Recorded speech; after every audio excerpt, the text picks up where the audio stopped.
Hi guys, Nick again from Grayscale Gorilla. I am the Gorilla, and in this tutorial, this very short tutorial, this might be the shortest one yet. Well, I'm gonna show you a feature in version 14 of Cinema called Shift C that I've been using a lot more. I want to show you how I use it and what the heck it does. So let's head on in, and I'll show you.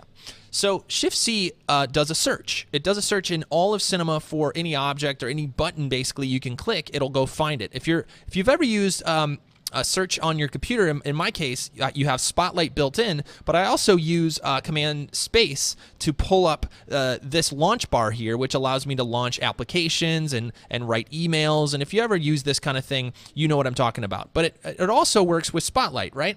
So what Shift C is a searching tool, just like Spotlight is, but for Cinema itself. So what this means is if you're in Cinema and you say, you know, I want to pull up a cube, you can Shift C and just type cube. And this will pop up. You hit enter and a cube pops up, right? And this works with everything. So let's try to build maybe a little scene here. Let's say we want this to be in a cloner.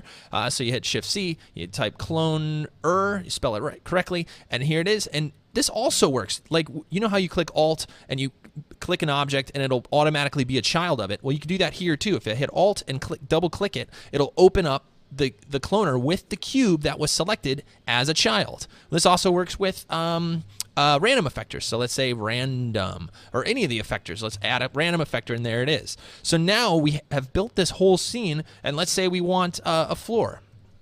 We have built this whole scene using Shift C, and now we can go in and make our tweaks and, you know, make it further apart and add rotation and do all this stuff, and it's pretty quick to find. It also works really well for things you almost never use.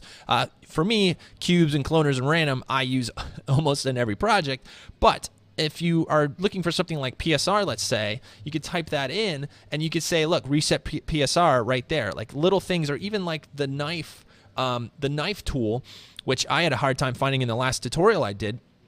I could type that in and find it. So even obscure commands, everything will pop up, even plugins. So if you have, let's say, transform installed and you type transform and hit enter, it will bring in transform ready to go. And so that's really cool. So anything in the plugin menu, it doesn't work with content browser yet. It doesn't look like it's finding anything in the content browser, but everywhere else, Shift C is hopefully going to find you what you need inside of Cinema 4D. It's available in r14, and it's something I think I'll be playing around with.